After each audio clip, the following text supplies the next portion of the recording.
Salut, c'est Léo, ça dit quoi? Pour l'adoption, 780.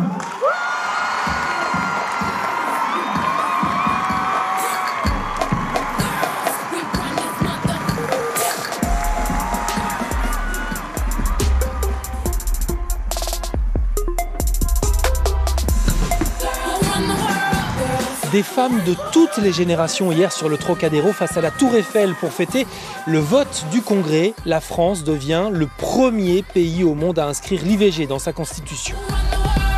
Aujourd'hui, oui, on peut dire que c'est une fierté d'être française. C'est un combat qu'on a mené toutes et tous ensemble. Et c'est beau de voir ça aboutir enfin, donc ouais, beaucoup d'émotions. Oui, moi j'ai avorté aussi. Et ma mère aussi. Voilà, donc ça nous parle, quoi, sur des générations et des générations. Le chef de l'Organisation mondiale de la santé a salué hier soir cette décision de la France, je cite, de garantir les droits des femmes et de leur sauver la vie. Le Vatican, lui, où siège le pape, n'a pas apprécié, dénonçant selon lui ce droit à supprimer une vie humaine. On ne m'enlèvera pas l'idée que c'est une curieuse religion. À mon avis, vous allez vite vous en lasser.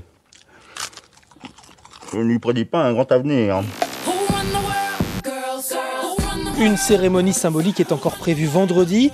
Le ministre de la Justice apposera alors officiellement le sceau en cire de la République sur le texte de la Constitution. Ce sera le 8 mars pour la Journée internationale des droits des femmes et pour la première fois de l'histoire ouvert au public.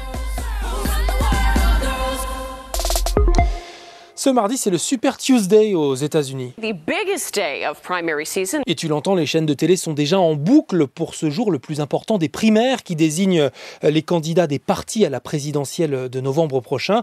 Et si d'habitude, chaque État se prononce tour à tour, aujourd'hui, ce sont 15 États, le tiers des voix qui sont mises en jeu.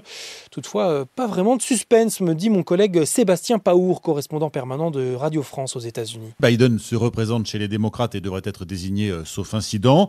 Et côté républicain, c'est aussi quasi plié parce que Trump a déjà décroché tous les États depuis le début des primaires. Il n'a laissé à son adversaire Nikki Haley que la capitale Washington. L'ancienne ambassadrice à l'ONU pourrait abandonner demain. Trump prévoit de ne plus pouvoir être rattrapé d'ici 2 semaines. J'ai déjà vu ça. Qu'est-ce que tu viens de dire? Rien, une impression de déjà vu. Un petit chat noir qui vient de passer.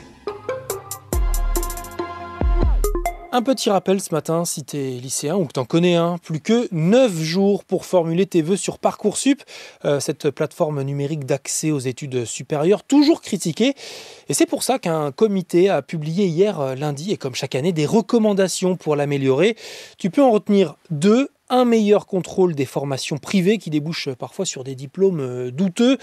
Et justement, le comité se dit en faveur d'un label imaginé par le ministère de l'Enseignement supérieur.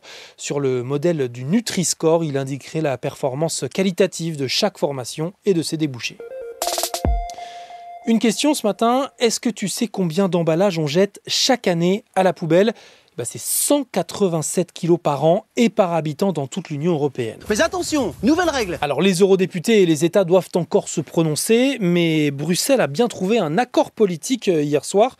D'ici 2030, fini les gobelets en plastique dans les bars et restaurants, interdit les petites sauces dans les fast-foods, plus de shampoing miniature dans les hôtels, fini les fruits et légumes emballés dans les supermarchés. Attention, non, nouvelle règle, j'ai mieux. L'objectif est d'abord de réduire de 5% nos emballages d'ici 2030, dans moins de 6 ans, puis de 10% en 2035 et de 15% en 2040. Et puis, nouvelle règle. Et pour y arriver, tous les emballages devront être recyclables et contenir au moins 10% de plastique déjà recyclé.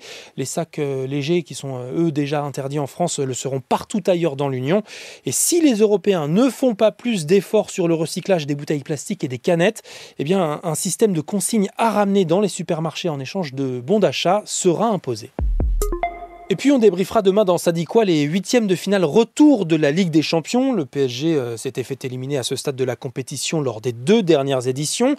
Alors ce soir contre la Real Sociedad, l'entraîneur parisien Luis Enrique peut-il se passer de son capitaine Kylian Mbappé qui fait moins jouer depuis son annonce de départ à la fin de la saison? Réponse à mon collègue Xavier Monferrand. L'entraîneur espagnol du PSG s'en amuse et fait mine de ne pas comprendre la question. Rendez-vous donc ce mardi soir à 21h.